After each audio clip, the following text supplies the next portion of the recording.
പൂമ്പാറ്റയുടെ പുറകെ പോയി.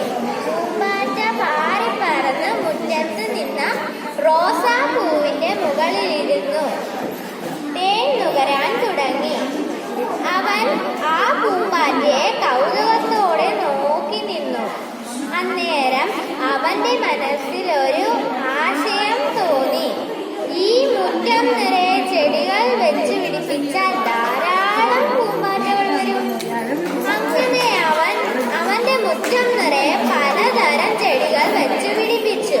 അതെല്ലാം പൂത്തപ്പോൾ ധാരാളം പൂമ്പാറ്റകൾ വന്നു. അങ്ങനെ അവൻ സന്തോഷത്തോടെ പൂമ്പാറ്റകളുടെ കൂടെ രസിച്ച് നടന്നു. എന്റെ കഥ ഇവിടെ